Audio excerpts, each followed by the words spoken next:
안녕하세요. 빠숑의 세상 답사기 블로그입니다. 네, 오늘도 유튜브 방송을 할 텐데요. 어저께였죠. 양천구 목동 얘기를 했는데, 야, 그저께 올린 것보다 조회수가 더 많아요.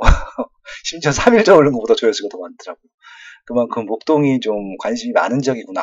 예, 그런 생각을 해봤습니다. 네, 좋은 입지라는 말씀을 드렸고요. 근데 또 뭐 이렇게 좀 안 좋은 댓글을 다시는 분들도 있습니다. 그러니까 목동이 얼만데 그런 걸 소개하느냐. 네, 제가 뭐 소개한 건 아니고요. 네, 추천한 것도 아니고, 예, 관심 있으신 분들 보라는 얘기죠. 비싼 것들 다 제외하면은 서울에는 소개할 게 거의 없어요, 이제. 왜냐면은 새 아파트 같은 경우는 다 2,500이 넘어가고 평당. 보통 이제 7억 이상인데, 뭐 평당 1,000만 원짜리 소개해드릴 수는 없잖아요. 근데 이제 또 향후에 이런 미래 가치가 올라갈 것들을 말씀드려야 되는데, 아무래도 시세가 낮은 것들보다는 높은 것들이 더, 예, 가능성이 확률이 높기 때문에 소개를 해드리는 것들이고요. 그런 것들에 불만이 있으신 분들한테는 제가 뭐 드릴 말씀이 없어요. 어떻게. 대신 그 외에 비싼 지역 말고 다른 지역에서 조금 더, 좀 관심을 갖고 볼만한 지역들을 좀 소개해드릴 수는 있지만, 그런 것들도 다 이제 부정적으로 보이실 거 아니에요. 그래서 좀 개인적으로, 예, 그런 분들한테는, 예, 어쩔 수 없다는 말씀을 드리고 싶습니다. 네. 제가 양천구에서 살다가 꽤 오랫동안 살았죠. 초등학교, 중학교, 고등학교, 심지어 대학교까지 살다가 취직도 해서 양천구에 살다가요. 결혼을 합니다. 예, 지금 첫사랑인 제 아내랑 만나서 결혼을 해서 신혼집으로 구한 데가 화곡동입니다. 화곡동은요, 강서구에 있습니다. 예, 그래서 본가죠. 본가에 가까운 쪽에 이제 집을 구했죠. 물론 전세였었고요. 다세대 빌라였습니다. 화곡동이 꽤 커요. 네, 이만큼입니다. 요 중에 한 곳에 이제 신혼집을 구했는데, 얼마였었냐면요. 4천만 원. 네, 다세대였었고요. 방 두 개에, 그 조그만 방 두 개에, 화장실 하나에, 이제 부엌 겸 거실을 쓰는 이제 그런 빌라였어요. 그래서 이제 거기서 2년 동안 살다가 또 이사를 갔는데, 저는 신혼이었기 때문에 뭐 행복했죠. 행복하고 너무너무 좋았는데, 이 다세대 빌라에서 살아보셨던 분들은 아시겠지만은, 좀 이제 불만들이 있으세요. 그러니까 어떤 부분들이냐면은, 일단은 이제 주차가 너무 어려워요.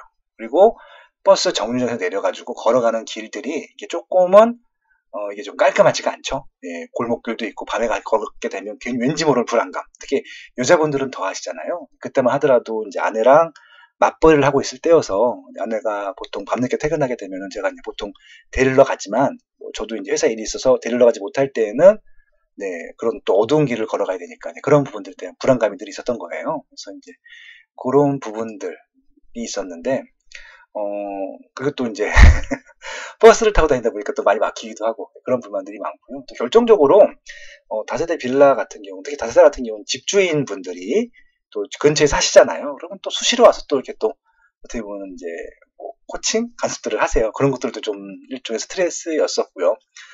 결정적으로 이제 저희가 이제 집들이나 손님 초대를 많이 했었는데, 그 조그만 집에, 그러니까 저도 친구를 좋아하고 아내도 친구를 좋아하고 또 친척분들도 많이 놀러 오시고 그래서 이런 뭐 집들이 겸 뭐 그런 것들을 거의 2년 내내 했어요. 그래서 10번도 더 했죠. 뭐. 그러다 보니까 이제 그분들이 보통 차를 갖고 오시는데 주차할 데가 없는 거예요. 그래서 제가 보통 이제 주차를 아주 먼 공터에다 해놓고 집 끝에 뛰어갑니다.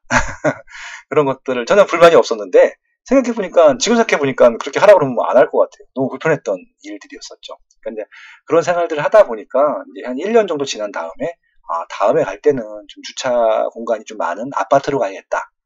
라고 생각을 했고, 그래서 이제 저희가 이제 고양시로 그 다음에 이사를 하게 됩니다. 근데 저는 화곡동에 있을 때 이제 여러 가지 이제 것들을 봤죠. 이 화곡동 같은 경우는 이제 봉제산을 중심으로 해서 고바위 지역들이 되게 많았어요. 그래서, 이 지역에서 이제 이런 대규모 개발을 할 수 없었던 이유들 같은 경우도 좀 알게 되었고요. 그리고 이게 이제 지금 안쪽 같은 경우는 다세대 빌라도 재건축을 안 해요. 그러니까 이제 옛날 그대로 쓰는 경우도 있고, 단독주택도 옛날 그대로 있는 경우도 있고요. 그래서 화곡동이라는 동네가 굉장히 커요. 8동까지 있잖아요. 본동부터 시작해가지고. 그래서 정말 몇십 년 전에 지은 다세대 빌라부터 최근에 지은 다세대 빌라까지 빌라의 역사를 다 볼 수 있습니다. 굉장히 독특한 지역이었죠. 그래서 지금도 그 각 연도별 빌라가 다 있으니까 한번 요 화곡 본동부터 팔동까지 한번 쫙 돌아보시는 것도 한번 추천드립니다. 빌라 공부하는데 굉장히 도움이 되고요. 그래서 이게 각 시기별로 이때는 빨간 벽돌이 유행했구나, 이때는 시멘트가 유행했구나, 뭐 이런 것들 있잖아요. 한번 정리해 볼 수 있는 기회가 될 수 있을 것 같습니다. 아무튼 이제 여기 이제 2년 정도 살다가 이제 이사를 가는데, 이사 갈 때쯤 되니까 2000년도 초반이었었는데 2003년도, 2002년도, 3년도 그때쯤이었죠. 그때 이제 어떤 일이 있었냐면요. 그때 이명박 시장 시절이었었죠. 예, 그리고 이제 그때 뉴타운들이 이제 유행했었는데, 그래서 1기, 2기, 3차 뉴타운까지 됐다가 이제 4차 뉴타운을 지정을 합니다. 그러니까 4차 뉴타운을 지정하기 전에 후보지를 발표를 하죠. 그때 화곡동이 들어간 거예요. 그래서 갑자기 이제 화곡동 시세가 다세대 빌라 가격이 막 폭등을 하기 시작합니다. 예, 그랬던 시기가 있었는데, 그게요, 저희가 화곡동을 떠난 다음에 고양시로 간 다음에 있었던 일이에요. 근데 이제 그때 어떤 말씀을 드리고 싶은 거냐면요, 그 집주인분이요, 저를 불렀습니다. 그러더니 뭐라고 하셨냐면은, 제가 이사 간다고 말씀을 드렸더니, 차라리 이 자기 집을 다세대기 때문에 분양을 그냥 받으라고 하는 거예요. 그래서 예? 그래서 혹시나 해갖고 그냥 물어봤죠. 얼마인데요? 물어봤더니 돈을 줄 필요가 없대요. 그러니까 제가 4천만 원의 전세가 있었잖아요. 그래서 4천만 원에 그냥 분양을 받으라는 거예요. 그래서 딱 하루 고민하고 그냥 저희는 그냥 다른 곳으로 이사하겠습니다, 포기를 했었는데, 아무튼 그렇게 하고 고양시로 이사를 갔거든요. 근데 재밌었던 게 그 후에 1년인가 2년 있다가 이제 4차 뉴타운 후보지로 지정이 됐는데, 그 빌라가요, 다세대요. 제가 4천만 원이었다고 말씀드렸잖아요. 2억까지 올라갔어요. 1년 만에. 그래서 그때 살짝 그때 분양을 받을 걸 그랬나 그런 후회했었는데, 그 4차 후보지로 지정됐던 것들이 다시 취소가 되잖아요. 다시 가격이 쭉 빠졌답니다. 예, 물론 이제 쭉 빠져서 한 1억 정도까지 내려온 것까지 확인하고 그다음부터는 이제 안 물어봤었는데, 이게 호재라는 것들이요, 확정이 되기 전까지는 이게 투자할 때 굉장히 조심해야겠구나, 예, 그런 생각들을 하게 했던 하나의 사례였습니다. 왜냐하면은 4천만 원의 분양, 그러니까 샀다가 2억까지 올랐다가 1억으로 빠져도 시세 차익이 남지 않느냐라고 반문하실 수도 있겠지만, 만약에 2억에 샀던 분이 있다고 치자고요. 있었을 거 아니에요. 근데 그분들한테는 완전히 지옥 같은, 예, 그런 경험이잖아요. 그렇기 때문에 이 부동산 호재 같은 경우는요, 조심하셔야 될 것 같아요. 그런 부분들이 꽤 많이 있습니다. 특히 이제 후보지는 확정이 아니잖아요. 그러니까 이제 MOU도 확정이 아닌 거 아시죠? 예타 통과도 확정이 아닙니다. 그래서 그런 것들은 확정이 된 다음에 들어가셔도 늦지 않다라는 말씀을 드리고 싶고요. 그런 사례를 알게 해줬던 제 신혼집, 예, 2년 동안의 생활이었습니다. 여기 강서구는 제가 드릴 말씀이 정말 많거든요. 5호선 라인, 9호선 라인. 그래서 요거는 제가 한 번 더 할게요. 다음 시간에. 오늘은 여기까지만 하고요. 화곡동 여기까지만 하고요. 지금 몇몇 분들이요, 그러니까 이제 좋은 이 강의 프로그램 스터디를 소개해달라고 말씀을 하셨는데요.